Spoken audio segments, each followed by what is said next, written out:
With the North Wilkesboro Speedway coming back, many fans are already looking ahead to what the possible next track NASCAR could bring back is. And while there is one right now that seems to be leading the conversations, I don't think it's the only one that we can talk about with this today. So what we're going to look at are three tracks that could be the next North Wilkesboro. Tracks that NASCAR has left behind in time and could come back to possibly a glowing reception. So let's get right to it. The first of these will be the most obvious in the Rockingham Speedway, aka The Rock. This track is just over a mile long with 22 to 25 degree turns, as well as 34,500 being able to be seated in there. While this was a track that NASCAR left behind in the 2000s due to legal issues as well as just outgrowing the track and area, those have been basically put to bed now. There's no real legal problems with the track. There's new ownership now, and the capacity for seating fits what NASCAR has downsized into. And there's tons of pros and cons that can be looked at when it comes to this track being added back onto the NASCAR schedule, whether that's Cup, Xfinity, trucks, or maybe even ARCA if need be. The first is it's about a 1 mile intermediate. Say what you want about the short track package, 1 mile races with the next gen car have generally been pretty good. When you look back at Gateway, for instance, or Dover, both of these are vastly different tracks that Rockingham fits right in the middle of, and both have put on pretty fun shows overall. So this isn't a track that is a short track like many think. It's a track that would honestly fit into the next gen strengths, which is a big piece of the puzzle to bring in right now. And that other piece of the puzzle to bring in would be tire wear. I think that's a very big pro. When Rockingham was still racing in Cup in 2003 and 4, it was known as being a damn cheese grater when it came to tires, ripping them up, and you could run maybe 5-6 green flag laps and then have to come right back down pit road under that really quick caution to get fresh rubber because it made that much of a big difference. Now, Goodyear would be at a disadvantage or maybe just at a problem with this just because they like to make harder tires now than they did back in the day. But I do think that this would help out when it came to the racing product overall. The owners also right now are new and seem to be people who would want to branch out and do different things. That's something that's going to help this track like it helped, for instance, Iowa. Bring different performers or people in that would bring different fans in who might be on the borderline of going. Fill that place out and capitalize on the North Wilkesboro momentum. That is a real thing right now, and there have been articles now even written about bringing The Rock back by ABC. So it's not something too far-fetched, and many people are asking for it. But where there are pros, there are also cons. And one of the biggest is that this area of the country is oversaturated with races for NASCAR.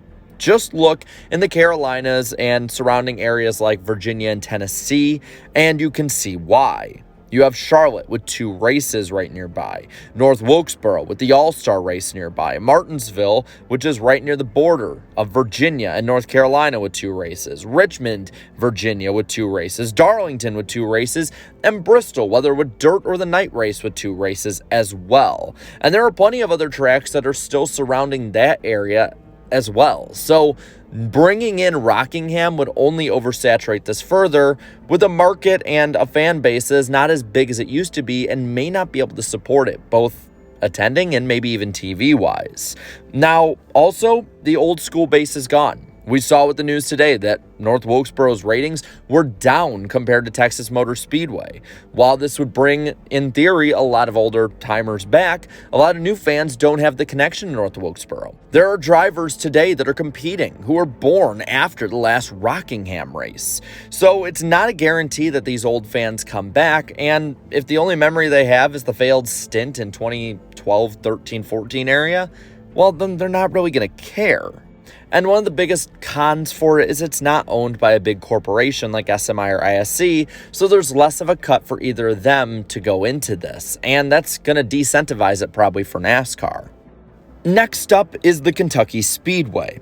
Kentucky is a 1.5 mile track with 17-degree banking in turns 1 and 2 and 14-degree banking in 3 and 4. This track kind of stumbled out the gate so that Texas could faceplant.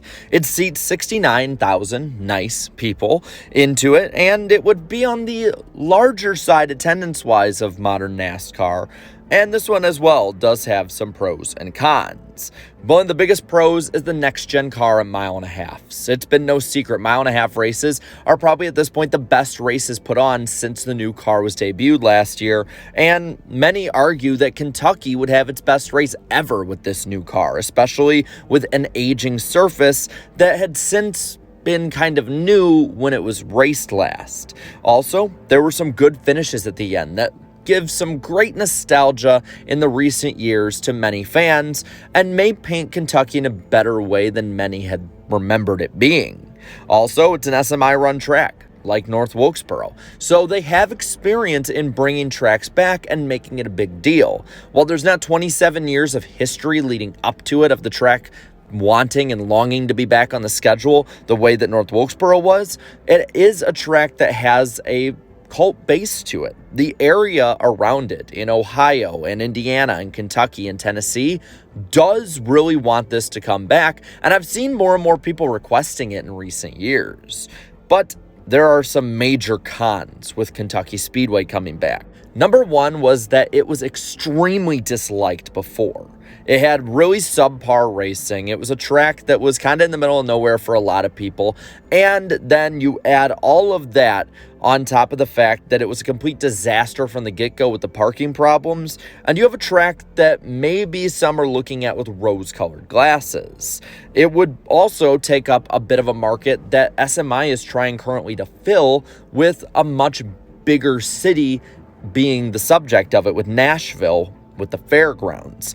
They are not going to want any draw away from the fairgrounds with how much effort is being put into this. And unlike North Wilkesboro, there are not many major memorable NASCAR tracks built around that short track, so they're really going to want this to work and may put Kentucky in the back burner as a last resort.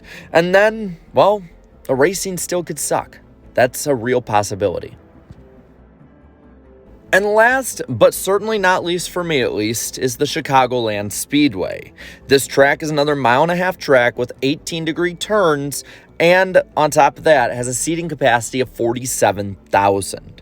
Now, when this track was taken off the schedule, it was due to dubious circumstances with the COVID pandemic, and since there's been a lot of changes in NASCAR. But this track does, in a lot of ways on paper, fit into what NASCAR is today. They've downsized the seating. They've downsized a lot of stuff in NASCAR, and they're trying to, in some ways, stay in a bigger market while still having good racing. Now, there's a lot of pros and cons with this one as well, and I think there's a lot of upside to Chicagoland, though I may be very biased, so I'm just letting you know in advance about that. Number one is it's a very worn out track. This track was paved all the way back for the 2001 inaugural race, so the pavement is well over 20 years old, and at least while they weren't having any problems last time, it doesn't seem like they probably would this time as well. It would fit a lot with the mile and a half racing that the next gen car brings, and eating up the tires more than any other mile and a half could would really make this a reborn version of Atlanta, and it's very much in racing condition. Just this last week, the facility hosted drag racing back there for the first time in years, and from all reports and different people I've talked to, the track seems to be in tip-top condition and being kept up very well. It's in the Midwest market right outside Chicago, so you could argue it would draw a lot of those Midwest fans in who are very much diehards. But there are some cons to this, and number one is the optics problem. For a track that is in the Chicagoland area, the attendance before 2020 was not very good. You cannot lie when you look at it and you see that it was at best half full for a lot of those years, and you can kind of wonder why people would want to bring it back if no one was going to support the racetrack. Also, with the Chicago street race, the market is filled and in a way that NASCAR would not want to mess up, and if that race does last longer than a year, Chicagoland's chances of being on the NASCAR schedule are slim to none unless it's a last chance scenario where they just have to use it for some reason that's unforeseen. Plus, it is still way outside of Chicago compared to the street race, which is in Chicago, so NASCAR would probably be very tentative on going out there. Now, with that, I want to pass this on to you and ask, what racetracks do you want NASCAR to bring back? Let me know down in the comments below. And while you're at, leave a like on this video, share this video, subscribe to this channel for more great NASCAR content. Thank you so much to all my channel members for continued support of the channel. And also, be sure to watch the NASCAR Weekly Podcast tomorrow night on this channel. It's going to be a lot of fun. We're going to talk all about Wilkesboro, maybe even this subject. So be sure to tune in. So, until next time, have a good one.